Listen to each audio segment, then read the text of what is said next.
The acting president, Professor Yemi Osinbajo, continues his consultations with different leaders to douse and perhaps put a permanent end to the ethnic and regional tension across the country. Let's talk more on the matter of national unity. Mr. Sam Omatseye, the chairman, editorial board of the Nation newspaper, joins us on the program. Many thanks, Mr. Omatseye, for coming on the program. It's my pleasure. History, very important in all of these that we're talking about. We remember 67, we remember 66, we remember 65, Operation White here. Yeah. We remember what happened in 67 up until 70 and 71, and all of those processes that we have gone through as a nation. How concerned are you? What kind of fear does this kind of narrative that we see every day from these ethnic groups, what kind of fear does it put to your mind? Remembering that as a journalist, you've written and you've reported these kind of issues over the years. Yeah. It's disconcerting because what we are seeing are forces in different parts of the country showing different sorts of tendencies with all kinds of divisive rhetoric. And it's not just about rhetoric. It's the fact that in the evolution of this drama, we have had death threats, we have had people killed, we have had some people call for the dismemberment of the country. We've had people actually fan the embers of pogrom because what happened with the Arewa youth is a sort of rebirth of what happened after the Nzogu coup, when there was mass slaughter of Kaduna Nzogu coup of 1966, which led to the installation, as it were, of Irunsi as the leader of the country, and then it came with this Decree 34, which was for unification. And that Decree 34 was interpreted, rightly or wrongly, as an attempt to impose Igbo on top of every Nigerian. And that was read in the North as anathema, and it became the beginning of the mass slaughter of Igbos and all other southern minorities who were neither Yoruba nor northern minorities. And it was that set the context for the civil war that lasted 30 months. So what we are seeing today is not to be taken lightly, because the philosopher Nietzsche was talking about the idea of eternal return, the fact that there's always a cycle in history. And if you don't take care, you'll find yourself repeating it and going back to the same point, almost as though you are cursed. You see the devil coming, you see death coming, and then you go towards it. So like Okonkwo, which critics described as suffering from what they call insistent fatality. You saw death coming, and you keep going there just because you have a certain death wish. We are a nation as though we are in a moment of death wish. And we don't seem to be understanding the fact that it takes very little for tragedies to occur. Okay.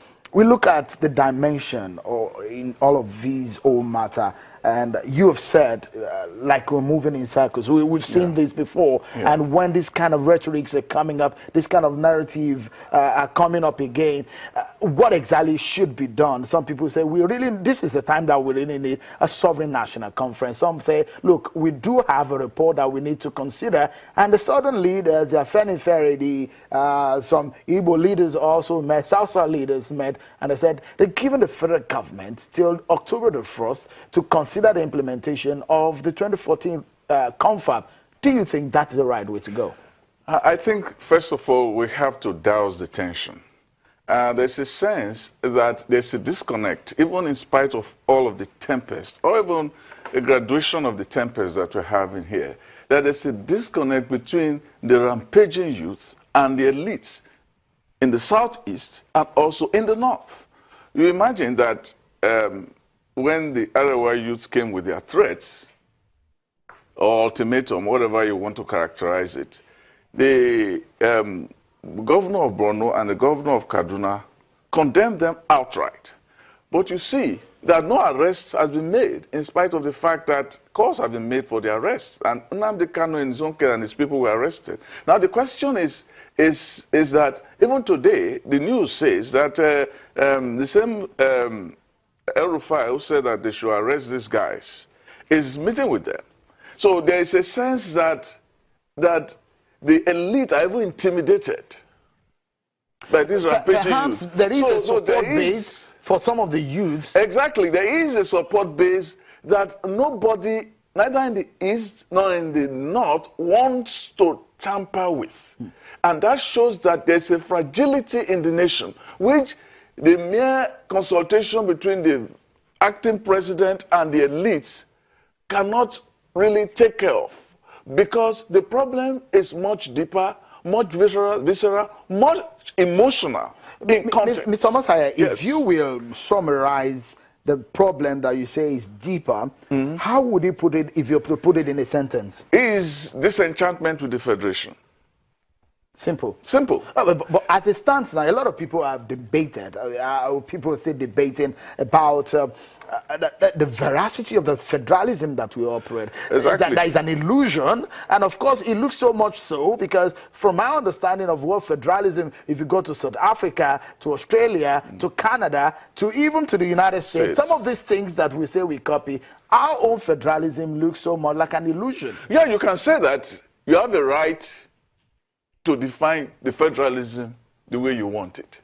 But even if you define it the way you want it, it must be agreed by all the parties that this is the kind of marriage we want. Because just like Tolstoy said, he said all marriages and they are all sad in different ways. So we can say we have our own kind of federalism. But it must be a federalism in which all the parties involved love. But we are saying that this is not even a shadow of federalism, but what we have is unitarism, you know, couched in federal toga.